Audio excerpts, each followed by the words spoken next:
Oh, everybody's here. Look how many people. Okay, good. Yeah, what I'm trying to do right now is to get my share going. All right, Well, you are. I picked out, or you're trying to bring up what you, because I did pick out some stuff. I'm just trying to get my other computer on. Yeah, I just gotta find my stuff so I can show it. I don't know what happened to it. It was here a minute ago. Well, you have one that I just picked out because I didn't know what, and it's called Only Equals Are at Peace. So should I read that? Yeah, if you want to, if I can find it. Well, I have it right here.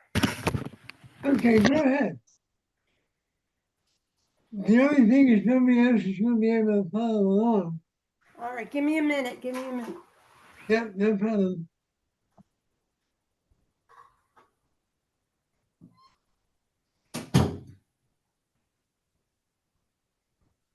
All of a sudden, All right, while we're waiting, just want to. Yeah. We're here with Robert Sears and Sharon. Lighter. Lighter. Lighter. What is it now? I'm talking about Sharon Christ. That's all. Yeah, Sharon Christ, and they're going to be reading Robert's essays. So welcome everybody, and I'm turning this over to you, Robert and Sharon. Sharon, yeah, Robert will probably get things up, but I can't. I don't know how to do that. So yeah, Robert writes. What's that, Robert? I'm sorry. No, that's what I'm trying to do right now. So yeah, are you trying to get it up here? Yeah. Okay. Give me a minute. All right. Well, I'm going to read it from here until you get started. All right. Okay. McCallie's driving home. She's listening. All right. So Robert is quite the writer. He's a scholar when it comes to his work. And I had noticed this a couple months ago. And he writes right from spirit. That's just my feeling. And you always go by your feeling. Anyway, only equals are at peace. The phrase only equals. Now, I know Karen would like this because she likes it and I like this too. Because unless you see everybody equal, you will not have peace because there's always comparing. So in the conceptual mind, you can't not. So it says, he's trying to get it up, but I'm going to read a little bit of it and just give it, over to the Holy Spirit, who's the real teacher here. Only equals are peace from A Course in Miracles. ACIM is deceptively simple, yet profoundly radical. It calls into question centuries of human behavior rooted in, I love this, hierarchy, dominance, and inequality. At its heart, this teaching points us to the truth that peace cannot coexist with superiority or inferiority. Whenever one partly assumes a position of greater or lesser, the ground for conflict is laid. Peace requires equality, not in superficial sameness, but in the recognition of shared worth and divine origin. I love this. This truth operates at every level of the human experience, between individuals, within families, across communities, and among nations. If peace is ever to be more than a fragile truce, it must rest on equality. ACIM reminds us, when you meet anyone, remember it is a holy encounter. As you see him, you will see yourself. As you treat him, you will treat yourself. And that's from text chapter 8. And he said, in these words lies the key. How we perceive others as equals or as competitors determines whether peace or conflict will follow. So the whole point is that comparison is the thief of joy. You can't stay in joy when you're comparing. But see, I'm not comparing, neither is Robert, neither is anybody here. That's just the voice box that's talking to itself, the ego. And it's a comparison device. It can't function without it. So who would like to share what I just read? Anybody? I'd love some sharing. So far, no one. Oh, Karen. Karen. All right. Karen, go ahead. Hi, Sharon. Hi, Robert. Thanks, everyone. Thanks, Sharon, for reading and Robert for writing. Oh, I love this. And it's interesting because I haven't been listening to Ken Wapnick in the morning lately, but this morning I did listen to him. And he said something I really loved that I never heard him say before, but he said, we can't be taught oneness. We can only be taught sameness. And seeing beyond differences to the underlying sameness is what we're doing here. We're looking for the truth in each other. We're here to recognize the truth of what we are, to see beyond the body, beyond the appearance. But I just love that we can't be taught oneness because that is beyond what can be taught. He tells us in the introduction that the Course does not aim at teaching the meaning of love, but it does aim at removing the blocks. So that is really learning forgiveness. It's really learning forgiveness to see our true. I love the shared worth that he talked about in his essay because it's really our shared worth, and recognizing that we're all going through the same stuff in different form. No one's different in that respect. And we're all here to awaken from this crazy dream that we made up. So, yeah, I just love it. I'm loving it. And thank you, Sharon, for reading. Oh, thanks for sharing, Karen. Thank you. It's funny because. Hang on, before you go. Okay. Which one are you reading? Oh, only equals are peace. Okay. Okay, so I forget what I was going to say now. Personal relationships where peace begins. If you don't see, I love what Karen just shared because you really can't see oneness. I mean, when we say that, we're blinded by the form, but you can see oneness once you train the mind to see sameness. And sameness is always, always in the awareness. In fact, everything in the play is in the awareness. We wouldn't be able to do this without the consciousness of awareness. So, okay, so you can't get it up, Robert? I think I got it, yeah. Okay. All right. Personal relationships where peace begins. At the most intimate level, conflict. Oh, I'm sorry. Wait. Mickey, oh, I didn't see Mickey's hand. I'm sorry. And Rico. Okay, go ahead. I love it when people share. Yeah, so I was having a conversation this afternoon with a friend, and we were both having some issues going on. And then we read some of the Course and we listened to a little bit of Ken. And it turned out that even though all our two different issues seemed very, very different and very disparate, it really only, and the whole thing of only equals are at peace all depends upon specialness. Every problem that we have here, you can pretty much boil down to specialness. We're all wanting either to treat somebody else as special when we think they're better than us, or feel that we're special because we're better than them, or that we needed to be treated like a special person in their lives, or that they do something so much better that they need to be special.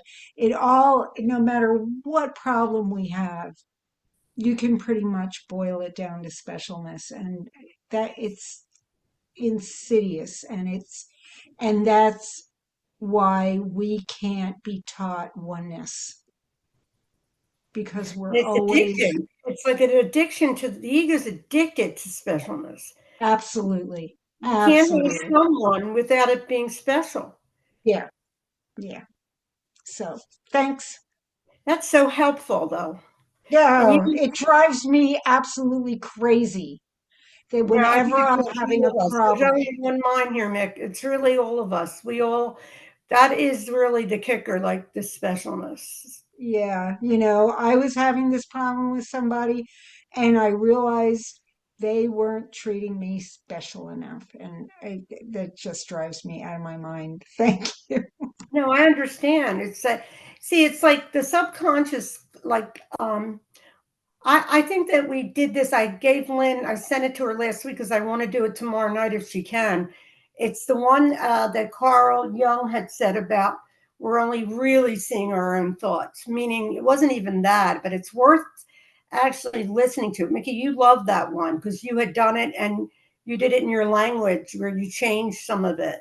And it's always, always about the fact that not only do we want to be special, but we are the hero of the dream.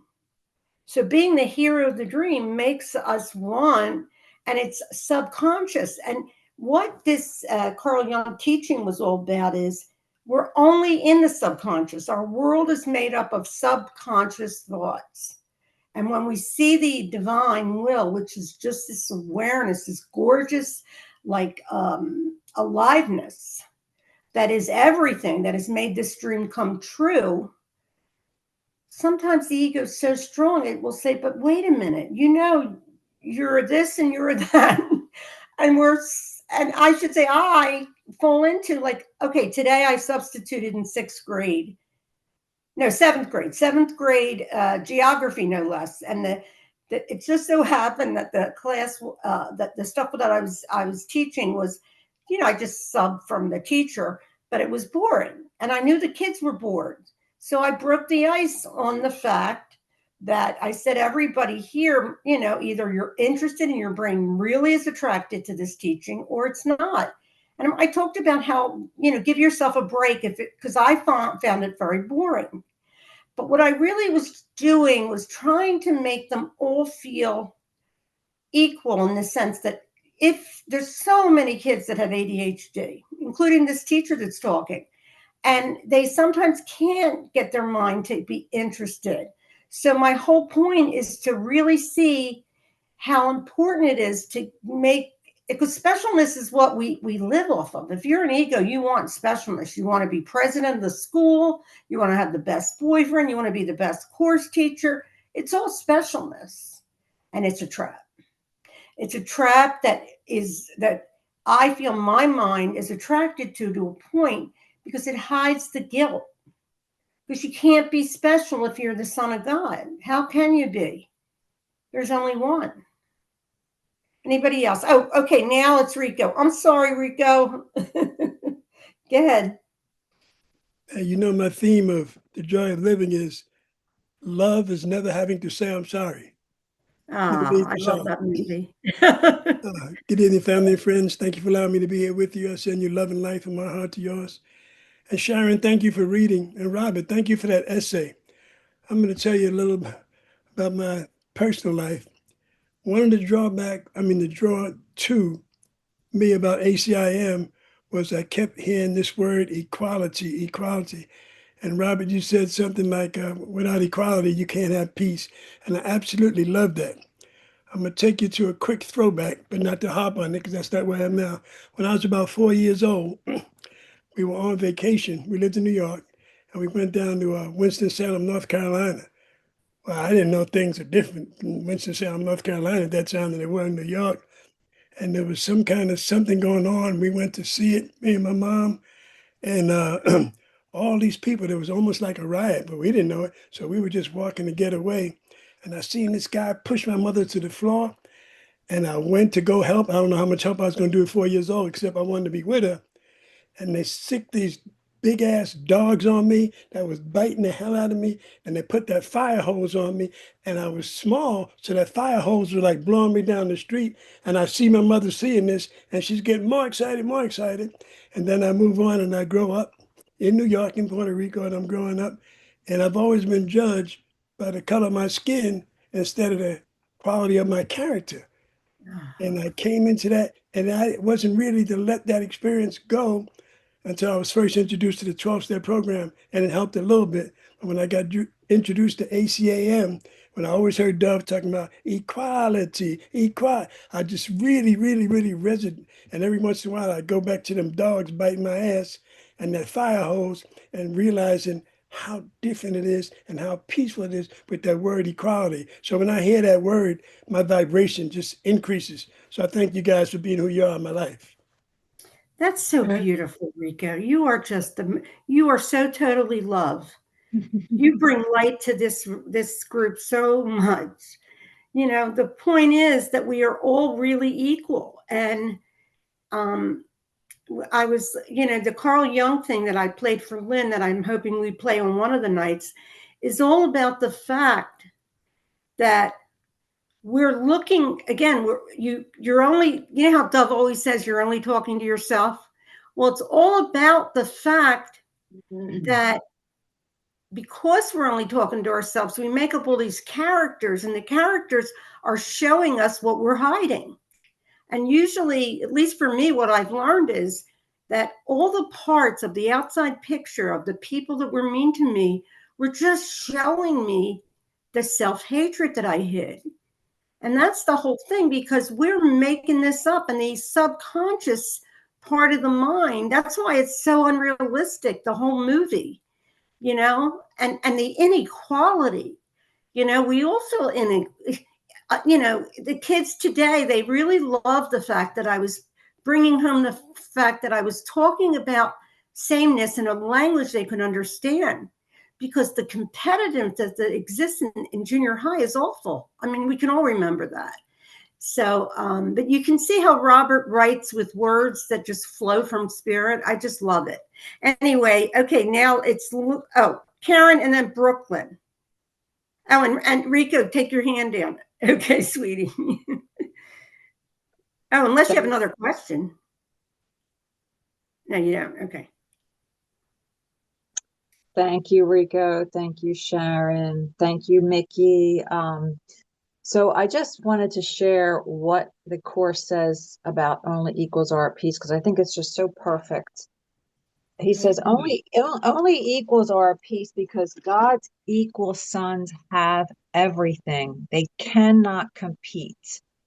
Yet if they perceive any of their brothers as anything other than their perfect equals, the idea of competition has entered their minds.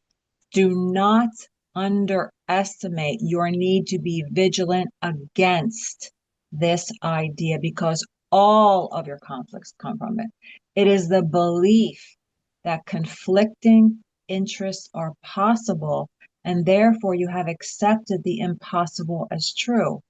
So I really love that. And I love that, Sharon, when you shared how you tried to make all the kids feel equal, because that's what God does. That's what Jesus in the Course does. I mean, God sees everyone the same. Jesus says, all of my brothers are special. All of my brothers are special. So for me, that helps in forgiveness, because, you know, I had a big issue with someone, okay, about a year ago. And what I learned, and a lot of this is the Course teaching, and Ken Wapnick teaches it a lot, is that, you know, we all have the same right mind, wrong mind, and decision maker. So what I was upset about was, the only thing that I was upset about was he chose his ego. He chose his ego. I do the same thing. That's all he did. He chose his ego and he chose to believe it.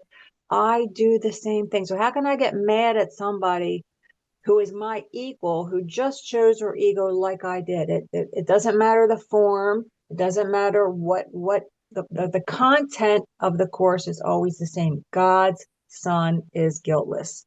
He tells us that in the Manual for Teachers. So it doesn't matter what the form is. The content is always the same. So it was easier for me to forgive when I recognized we have the same ego. I do the same thing. So how can I be mad at a brother? Thanks. Boy, that's beautiful. You know, when you look at when you really see, like, how effective it is, especially like there's also a hierarchy in the classroom. The teacher knows and the kids don't. And that's a fallacy, because even as egos, children are brilliant. So this whole hierarchy thing that we live with the world is it's an attack on every one of us. And I do it because of the addiction to specialness. I think what Mickey said is just so profound, because even though we hear it over and over again, the specialness, see, Ken just has these jewels in his teaching. The specialness is really the hook, because we're so used to that hook. But to be sameness is to be peaceful, and there's nothing more beautiful. Brooklyn, go ahead, honey. Namaste, mighty companions. So good to see us together. I'm so sorry, Rico. Yeah, I've known stuff like that, kind of, not exactly like you, but the cruelty of some people is really the ignorance. And oh, yeah, when something happened to me and they told me if I ever told anyone, they'd kill my parents, like my family, stuff like that, the cruelty. And it's by coincidence, no such thing as coincidence. I wrote a poem yesterday. Oh, read it. And I call it The Child Is Not Poisoned. Okay, it's a little poem. Let go the memory no longer needed. Heartbreak of specialness that had its turn. The child is not poisoned, just has not let go. Show her who she really is. Oh, that is like right from spirit. That's so beautiful. When I was working as a massage therapist, and I was, I was having this vision of my younger self coming to me, and I don't know the exact procedure, but one of us says, "Could you forgive me?" And the other one said, "Could you forgive me?" And I said to the younger self, "Look what you've become." Mm. That's beautiful. That's how I kind of talk to myself too. Like if I get upset, I say, Sharon, ideas don't leave their source. You can talk to the ego because the ego needs to simmer down. It's just a nervous Nelly. And it doesn't have any intelligence. So it's just one of these computers. And what I realized, the ego is not our younger self. Oh, yeah. It is our younger self, or it isn't? It isn't. It isn't. It's our younger self is innocent. Yeah, I don't know how to explain it. I wish I had some talking like you. Maybe you could write about it, Robert. It's funny because like a fish can't really tell you what it's like to be in the water. That's pretty much what you're saying. You can't really explain everything. Like we talk about like bliss and peace and all of that, but it's really, this whole thing is really experience. It has nothing to do with words. And Lynn's turn now, and then we can start reading. I can ask people to read, so it won't just be me. Anyway, go ahead. And Robert, Okay. I just love your writing. I think it's profound. Anyway, go ahead, Lynn. All right, yeah, this is a great conversation. And this whole discussion of equality. And, Jesus says, bless those who curse you. And I've been looking a lot at this lately, who I'm blessing and who I'm cursing, because I've been cursing a lot of people. I'm not going to bring up any of them in particular because y'all can kind of guess. But I'm supposed to be blessing those. And what happens is that when we curse, when we look at another and look for their flaws, look at their how broken they are, we are actually assuming a position of superiority to them. And we can look at them and say, oh, you're all screwed up. Like I'm the doctor and, you're the one who's broken. But I'm not. And I'm not superior to anyone. I can't look at anyone and judge them. I can't judge their character. I can't judge their thinking. I can't judge their heart. I can't judge their experience. I don't know anything about it. And so for me, the only thing that I can do that is an honest thing, and it has to be honest, is to bless them. And when I bless you, I bless myself. And we are equals in that because we're both being blessed by the same Holy Spirit. So I bring you into the circle with me. When you curse somebody, you're kicking them out of the circle. When you're judging somebody, you're assuming that they're something that is not the same as you. And this is the thing, to recognize our sameness, we have to recognize that God loves us all the same. And that is what I think this essay from Robert is talking about. God loves us all the same. And that's, I want to love like God loves, not like Lynn the ego. Anyway, thank you for letting me share. And I see Mickey and Rafi both have their hands up. Oh, yeah, I know. I'm just going to say, Lynn, that I think what you shared is like a thing that we all do. Like if I watch a mystery clip, like I'll say, God, what kind of mother was she? Like I'll be talking to the screen. And it's just this insidious way that I can get an upper hand on a mother that fell short because I didn't. And it seems like it's just on autopilot. But the thing is, I've come to see it's not me. It's the way it's set up. So when we do that, we just have to forgive it and laugh because there's nothing here that can hurt the Son of God. Nothing. So thanks for sharing that, Lynn. I don't know which one's first, Mickey or Rafi. Who wants to go first? I'll go first. Go. Okay. Ladies first. Just because I wanted to address what Lynn just said. Okay. And she said something about that so beautifully on Saturday that I wanted to tell everybody about it here. And I'm going to paraphrase because I can't remember exactly what she said, but she was like, why would I bless the people who I love? Why would I, and I'm going to say, why would I bless the people I think are perfect? Why would I bless the people I think who are fine? I need to bless the people who I think are doing it wrong. I need to bless the people I think are seeing only through their egos. And I'm, like what Karen was saying before, about the guy who was, you know, he was choosing his ego just like I do, just like we all do occasionally. Those are the people that we need to bless. So thank you, Lynn, and thank you for reminding me of what you said on Saturday. Thank you, Mickey. That was great. And Rafi next. Yeah, one of the things I keep reminding myself of is that ego is a concept. It's only a concept. Mhm. Like Tuesday concept. And I'm not going to let Tuesday push me around either. I don't have to listen to concepts. They're, thoughts, ideas, beliefs, feelings, sorrow, and anger, and I don't like judging. They're all concepts. And who said I had to listen? Nobody said you have to pay attention and listen to those concepts. They're important. No, they ain't. They're just for themselves. There's nothing to do. A concept can't possibly understand or know the infinite oneness of being that we truly are.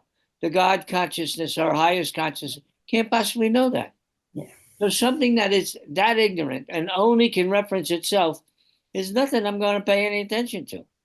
And every time one of those thoughts come up, I look at it and say, oh, look what it's doing now.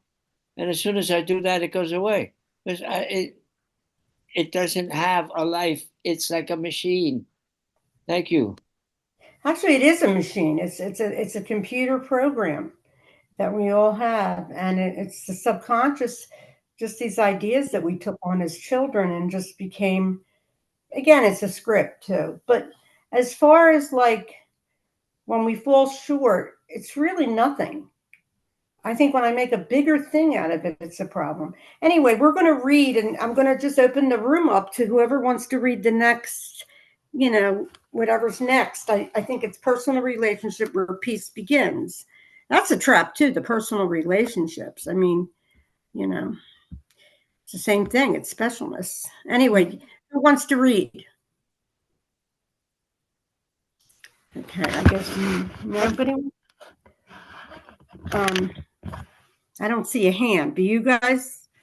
No, I guess not. So I'll read. Heather's wants to I'll read. read, Sharon. I can read. Good. Okay. Thank you, Rico.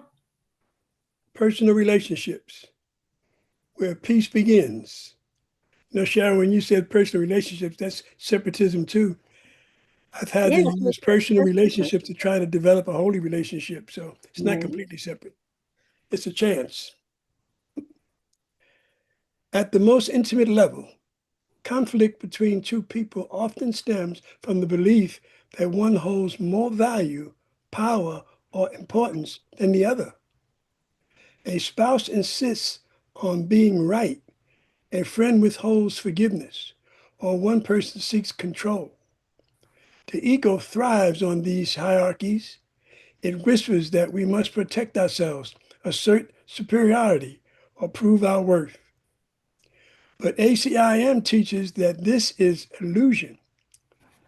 The self the ego defends is not real. It is a false identity built on fear and separation. When we accept one another as equals, as true expressions of the same divine mind, conflict dissolves. Equality does not mean sameness of roles or personalities. It means recognizing the equal worth of every soul. Is there any more down there? I'm at the bottom. I gotta get you one. Hang on. You gotta lift it up like you guys lifted me up. I think that's too high. Robert, you have to bring it up. But that's too far. I just did. You gotta bring it down now. I don't know how to. I have it. Forgiveness becomes a fact. Starts with forgiveness. No, it is above there. Families and community, like it's not moved up. It has, so Enrico can read it. Okay, hold on. Okay, but ACM teaches. Forgiveness becomes the practical path. That's where it starts. Recognize the equal worth of every soul. Okay. Thank you, Rafi, my twin brother. Forgiveness becomes the practical path to peace. Not forgiveness that condescends. I forgive you because I am the better person. But forgiveness that recognizes error as illusion and restores equality. When I forgive, I release both of us from the prison of superiority and inferiority. In that moment, peace returns.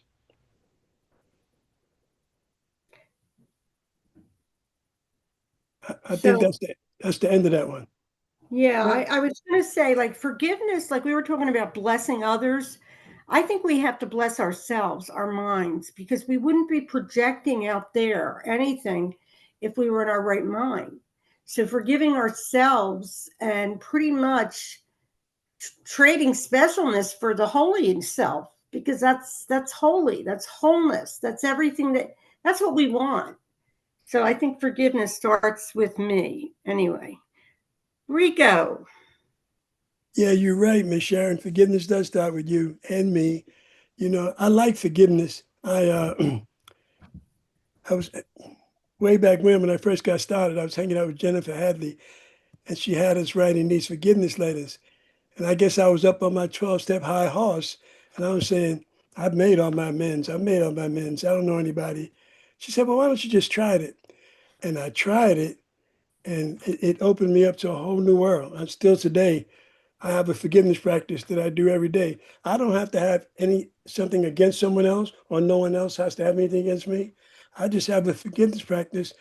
And if it goes out into the world, the planet, the universe, everywhere, everyone, forgiveness is a way that I've gotten even freer than I thought I was. And I just love forgiveness practices. The guys I work with, I sponsor a lot of guys. I try to get them to develop a forgiveness practice, not as part of the 12 steps, as part of the character development. And I've been having good luck with it so far. I get a few guys that bark, but they bark at everything. Yeah, there are people that bark at everything. That's true. You know, Dove said something here. No one needs blessings because we're the light. And there's nothing else here but the light, right? So we don't really even have to bless ourselves. But I think just for a ritual, you could forgive your mind, because you know what I heard Ken once say is you're not forgiving a person, you're forgiving that part of your mind, not someone else's mind. But again, we only share one mind. So anyway, Karen. Yeah, I love this talk about forgiveness. In chapter 1, section 2, in Revelation, Time and Miracles, he says that miracles unite you directly with your brother.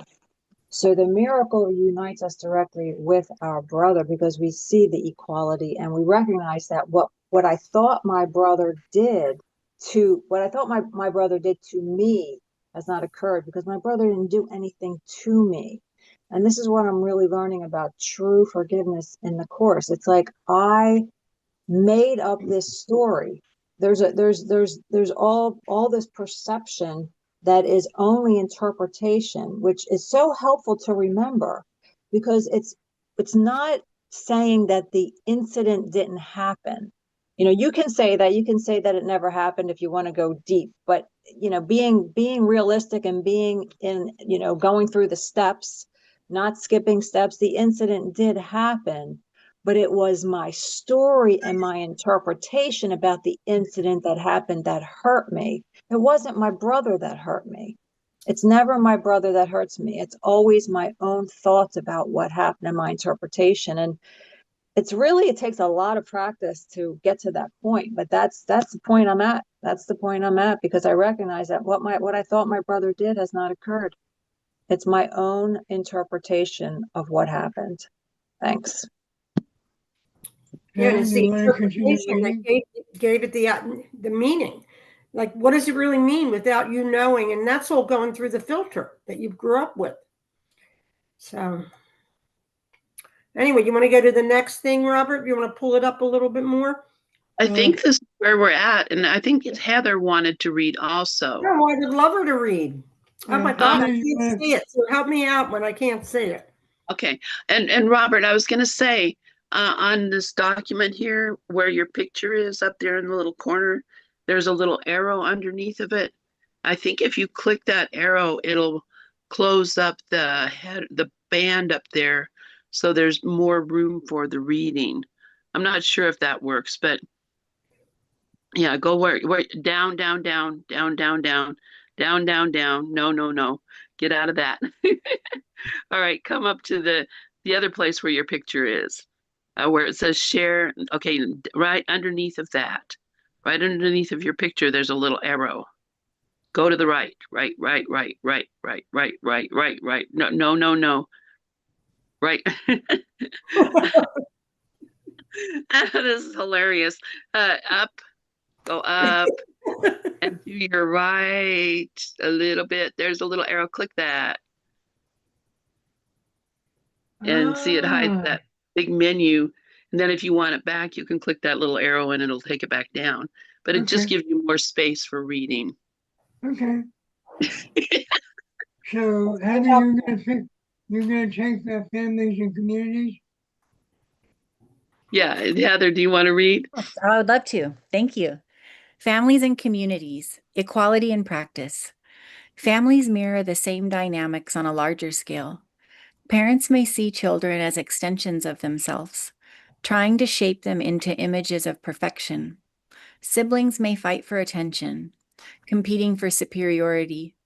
Spouses may slip into power struggles, each vying for control. Communities fracture along lines of wealth, race, or class, where some are treated as less than and others as more than. Yet, whenever one group or role is placed above another, peace is lost. A Course in Miracles cuts through these illusions by reminding us that all encounters are opportunities to see holiness, to see equality. Teach only love, for that is what you are. A Course in Miracles, T6I13. To teach love in a family is to model respect, to treat each member as equally valuable. To teach love in a community is to see beyond status, to recognize the inherent dignity of every person. The civil rights movement in the United States embodied this principle at a societal level. Segregation was rooted in the illusion of inequality, one race considered superior to another. Peace was impossible under such conditions. Only when equality was asserted, demanded, and legally affirmed could peace even begin to take root. Martin Luther King Jr.'s dream was not merely of tolerance, but of equality, children of all races sitting together at the table of brotherhood. Wow, that's beautiful.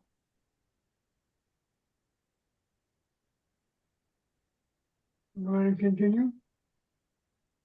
Bree? I was going to say that's beautiful, Heather. I was going to say Maureen had a thing yesterday, and Doug was there. I didn't see anybody else I knew from the group, but it was Paul Farini, and he's a well-known spiritual teacher, and he was talking about what's going on here.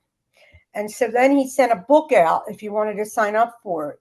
And I think it's profound because he's one of the few spiritual teachers that will talk a little bit about it. But the inequality that we're seeing in the world right now directly affects all of us, because even though it's always been this way, because it's insidious that it would just come out in the last couple of years, but it's all about the hatred that we all have for ourselves. That's all it is. So, it's profound to see, because like what he just wrote, it's a hateful, hateful dream. And when you look at what Kenneth said, who would want to be here? He was just being clearly honest. Yet there's a pull to be here because it might get better because of the pleasure, right? So, Rafi, go ahead. Here's what I was taught when I was 9 years old about the equality and treating everyone with the respect they deserve. I'm sitting on the front porch with my dad, and a man is walking down the street, Mr. Lewis, a black man. He worked at Madison Square Garden. Anyway, he was heading for the bus stop to go down to the train to take the train to work. And as he approached the house, my dad poked me in the thigh and said, "Stand up, Mr. Lewis is coming." So we stood up. And, "Oh, Mr. Lewis," my father had a hat on, took his hat off. "Hello, Mr. Lewis. Good morning, Mr. Lewis. Good morning. Hi, Rob. Hi, Robbie." And I learned at that very moment that everybody's supposed to be treated that way, not just some people. It was an incredibly valuable lesson. He also used to say, treat everybody the same, treat everybody with respect, because you don't know what they're going through. And so I learned the lessons of equality, and I found out from my brother, he taught him the same thing. I learned those lessons from when I was a kid, and I consider myself incredibly fortunate that I learned it so young, and I didn't have to wait till I was older to come across it. And I just wanted to share that. Thank you. Rafi, I want to say this, like, you had like a magical life. Just the fact the way you adopted your son, it was your son, right? Yeah. And the way your parents dealt, like their consciousness was definitely different. It wasn't the average, like it was like, I don't know if we come back. I don't know anything, but I know what some people get a life like yours where it's magical. It's not about money. It's about love. And just to do what you've done is just, it always amazes me. So thank you. Thank you.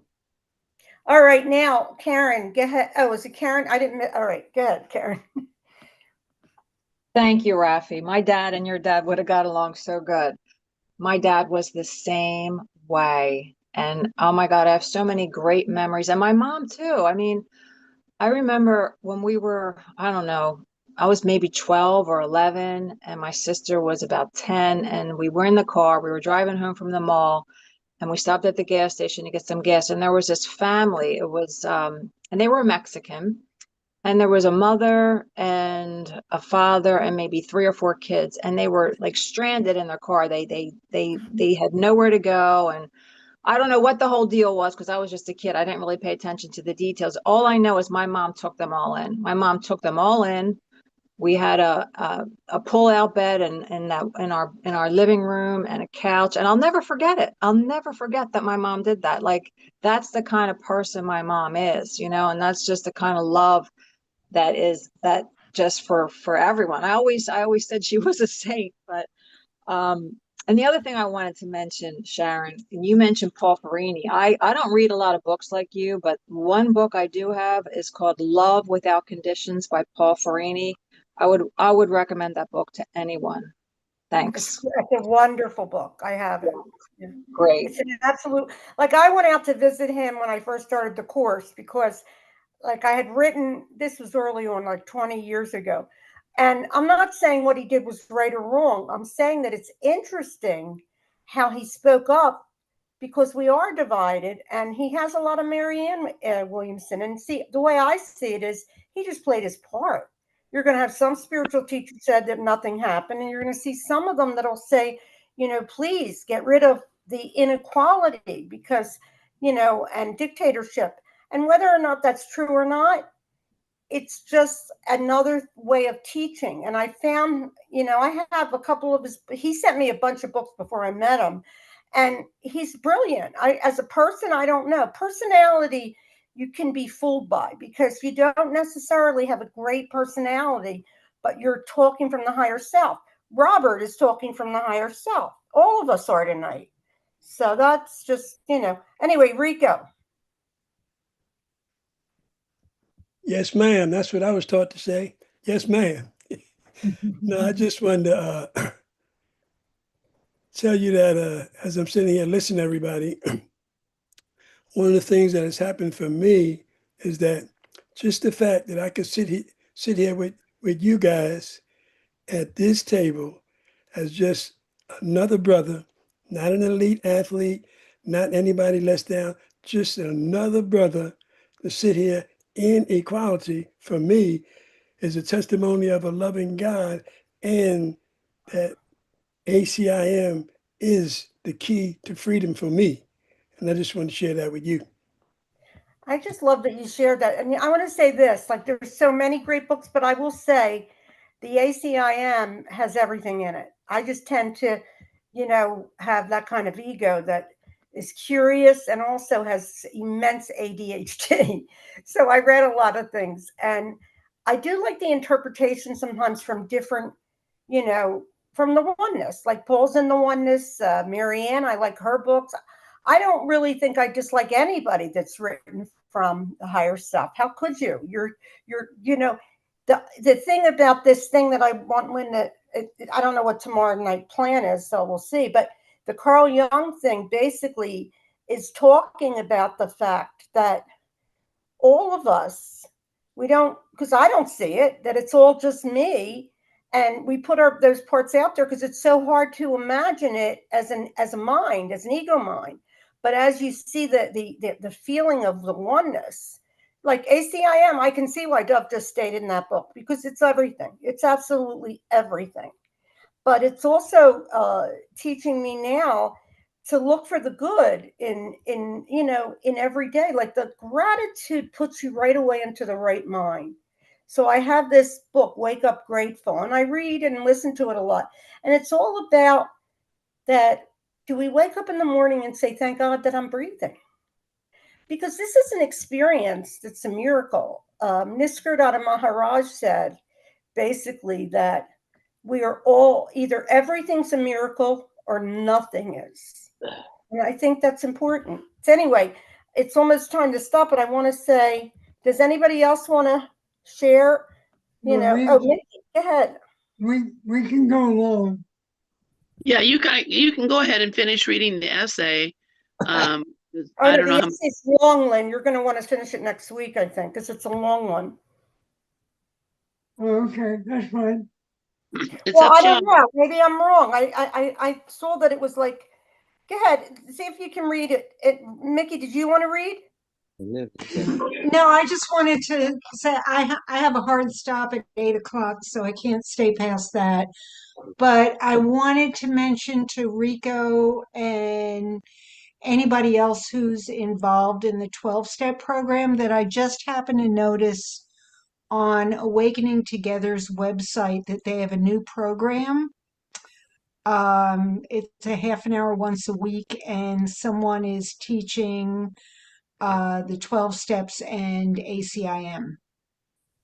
Yeah, the guy Yeah, I that's saw doing that that also. was Michael. He was on the other day with Dove. You said Yeah, Awakening Together, the Sanctuary? Yeah, Yeah. yeah, Okay, and Yeah, it's I'll been here find it. before. you know what? And Maureen Madoon has it too, because Michael's in her group. So We go to yeah, Maria it's what Medul's. Dove just wrote. Maureen does the same thing, right? I Yeah. often wondered why it wasn't together, because there's a book that Betty, I don't know her last name, but she wrote it and I bought it. It's the It's 12 right here. steps Buddha side Bet. by side. It's called the 12 Steps in ACIM, Right. step by Because step. I'm a help stepper too, and I love that program. I Yeah, think it's a it's great the book. best. Yes, it is. Rafi, come on. I loved hearing your stories. So go ahead.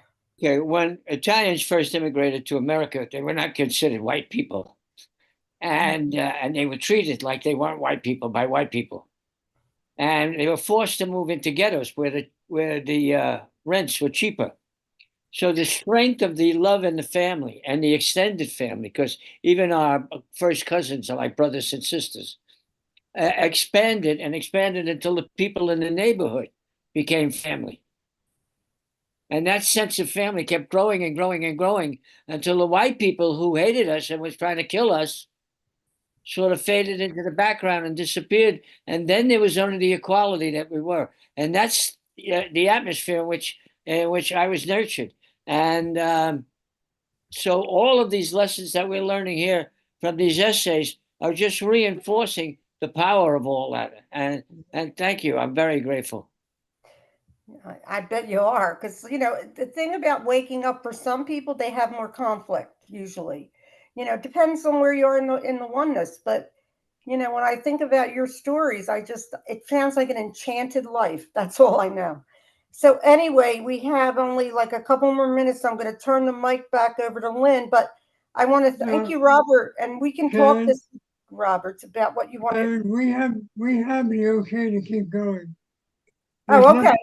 There's nothing behind us. So do you want to keep on reading?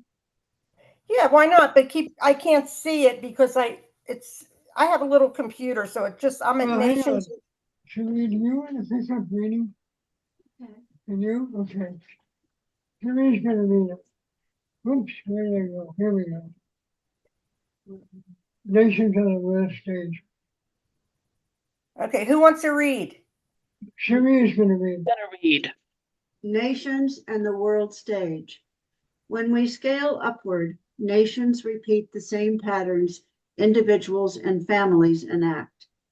Wars are fought to prove superiority, secure resources, or enforce ideology. Stronger nations impose their will on weaker ones, breeding resentment and rebellion. Colonial empires collapsed under the weight of their own arrogance because inequality always leads to unrest. The truth of A Course in Miracles remains: only equals are at peace. Lasting peace between nations is possible only when they recognize each other as equal members of the human family. This principle has been demonstrated both positively and negatively throughout history. Negative example: Versailles and World War II.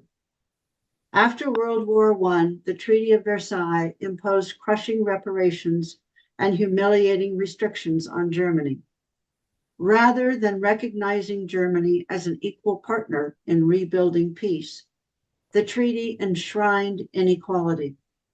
The result was resentment, economic collapse, and eventually the rise of Nazism. Far from securing peace, inequality planted the seeds of the next, more devastating war. Positive example: the Marshall Plan. After World War II, a different approach was taken. The United States, instead of punishing Europe's defeated nations, invested billions in reconstruction through the Marshall Plan. This policy treated former enemies as equals, worthy of restoration and partnership. The result was not only the economic recovery of Europe, but also decades of peace and cooperation between nations that had once been bitter enemies. Example, apartheid and reconciliation. South Africa under apartheid was another stark illustration. As long as the state enforced inequality, elevating whites above blacks, peace was impossible. Violence, unrest, and repression dominated.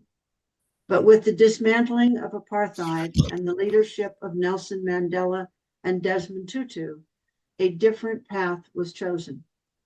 The Truth and Reconciliation Commission embodied the principle that peace requires equality. By recognizing the equal humanity of all races, South Africa began to heal, though the journey remains ongoing. The spiritual foundation, equality as divine reality. The teaching of ACIM is clear. Equality is not merely a political or social principle, it is spiritual reality. God created his children equal. There are no favored ones, no outcasts, no chosen few. The differences we see, race, wealth, nationality, status, are illusions of the ego. Spirit knows only oneness. The Course reminds us, when you want only love, you will see nothing else.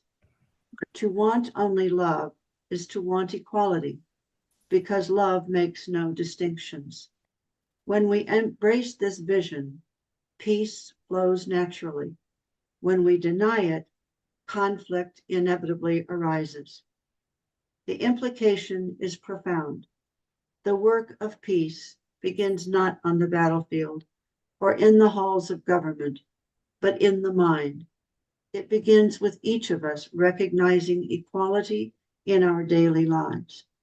From there, it extends outward to families, communities, and nations. The world is the reflection of the mind. If the mind clings to hierarchy, inequality, and separation, the world will mirror conflict. If the mind accepts equality as truth, the world can reflect peace.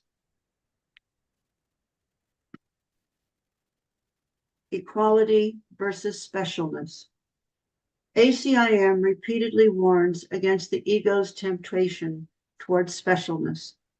To be special is to be unequal, either superior or inferior. The ego seeks special relationships, special identities, special nations. But specialness is the opposite of holiness. Consider nationalism. Healthy pride in one's culture becomes dangerous when it declares superiority over others. Nationalism, rooted in inequality, fuels xenophobia, war, and oppression. By contrast, when nations recognize their unique contributions while honoring equality, global cooperation flourishes. The same dynamic plays out in personal life. A special relationship may appear loving, but is often based on inequality. One person gives while the other takes. One person depends while the other controls. Only holy relationships grounded in equality bring peace. Toward a world at peace. What might a world built on equality look like? A Course in Miracles would say it looks like the kingdom of heaven on earth, where distinctions fade before the recognition of shared divinity. In practical terms, it looks like international cooperation, where all nations have a voice, not only the powerful. Economic justice, where wealth is shared to meet human needs, not hoarded by a few. Social equality, where race, gender, and class no longer determine worth. Environmental stewardship, where the earth is treated as a shared inheritance, not a commodity for exploitation. These are not utopian dreams. They are the logical outcome of the principle that only equals are at peace. The call to equality. Only equals are at peace is both a diagnosis and a prescription. It diagnoses the root of conflict at every level. Inequality, the illusion that some are worth more than others. It prescribes the only cure, the recognition of equality in all our relationships. At the personal level, this means forgiving and seeing each encounter as holy. At the family and community level, it means honoring each member as equally valuable. At the national level, it means building policies of cooperation, not domination. At the global level, it means recognizing that humanity is one family created equal by God. Peace cannot be imposed by force, negotiated through fear, or maintained through hierarchy. It can only arise when equality is embraced. A Course in Miracles invites us to see with new eyes, to release the ego's illusions of superiority and inferiority, and to accept the truth. We are equals, and therefore we can be at peace. As long as we cling to specialness, we will know conflict. When we remember our equality as children of God, peace will no longer be fragile. It will be inevitable. Thank you. Thank you, Rob. I'm going to nominate you Special Assistant to the President. We need some help. Second nomination. I Robert, love. Well, then I wanted to just mention a couple of things before we continue. A couple of things have happened this week. The book that I wrote about a month ago, What is Consciousness, is now available in audiobook. And also the new book that came out called Laughing at the Ego is now available. And we already had our first buyer. So anyway, I'll give it back to you guys. And Lynn, you can end it whenever you think is right. Okay, well, thank you guys all so much. Karen, yes, please go ahead. Yeah, thank you so much, Robert. As I was listening to your reading, what came up to me was that movie, The Boy in the Striped Pajamas. Has anyone ever seen that movie? yes. Yes. Yeah, It's quite a movie. I'm sorry? It's quite a movie. It's a Oh, oh my God. tearjerker. I mean, that movie, this little boy, he's little, he's probably about 7 or 8 years old. He lives with his family, his mother, father, and I think maybe sister. And his father is a commander of a concentration camp that is really, basically in his backyard. I mean, the little boy wandered off, and he would go and he found another little boy who was in the concentration camp. He would meet him daily, and he would bring him food, he would bring him candy, and they became really good friends. I mean, he saw this boy as equal. They were little kids. And one day he wanted to go in. He wanted to go in the camp and see what it was like. So he called them pajamas. They were wearing, he called them the striped pajamas, the outfits that they wore. He wanted the striped pajamas. So he gave him the striped pajamas. I'm not going to make a long story short. And he ended up, getting in under the fence. And his father realized he was missing and went to look for him. And it was time for them to put them through the gas chamber. And the little boy, he had no idea he was just following the crowd, not knowing what was going on with the other little boy. And he's going into the gas chamber to be gassed. And his father realized what happened and got there, and it was too late. The boy had already been, it was unbelievable. I mean, And that what we're reading and sharing here reminds me of that, because the boy, they were equals. They saw each other. He didn't see any difference between that other boy. And the way the movie, you have to watch it. I can't really describe it any other way, but it is profound, as Sharon said. Thanks.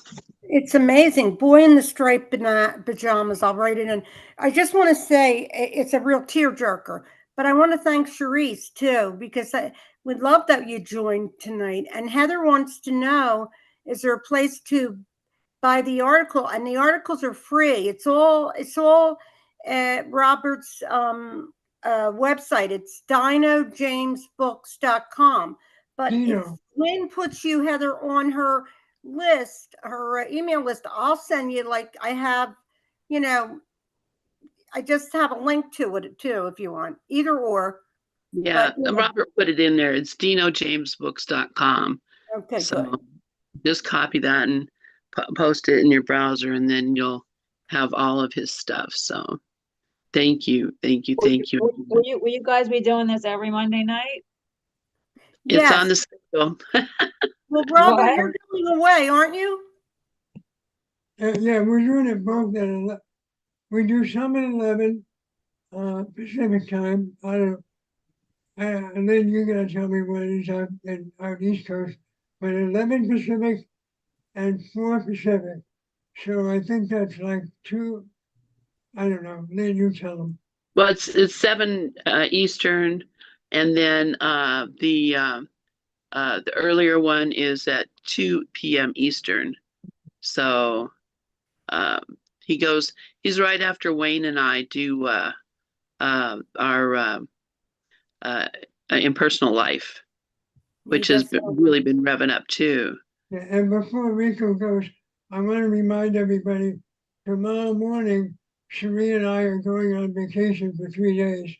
We'll be back late Thursday night, so we won't see you guys again until Monday. Oh, have a great time. Yeah, really have a great time. Wonderful. Rob, there's one mandatory thing, Rob. You got to have a fantastic time. Thank you. Mandatory. I will obey those orders with my duty. So good. I got a question for Karen and Dove. When's the next Thursday that you guys do your thing? This Because Thursday. I missed one. This Thursday, yeah. So what is it? The second and fourth, first and third? What is it? Because I'm confused. It's every Thursday. Every Thursday? Yes, every Thursday at 10:30. That's probably how I got confused. It's too easy. All right. Every Thursday, what time? 10:30. So that's 7:30 for me. Eastern time. Yeah, so that's 7:30 for me. Yeah, I'm sorry, Eastern time. Yeah. Yeah, you're getting into my prayer meditation time. But for you, Karen, I'll walk the China Wall. I'll be there. You know what? It's so profound, this class, because it's like, you're sitting there and you're just bringing it inward. And to me, contemplation is everything. You absorb it better. So I love it. I wanted to be there from the beginning. I just somehow or another got sideways. Go ahead, Dove. Yeah, you got confused with the one that I do once a month on the second Saturday. That's at Maureen's place. It had nothing to do with Gather. Okay. All right. I'm going to go ahead and stop the YouTube.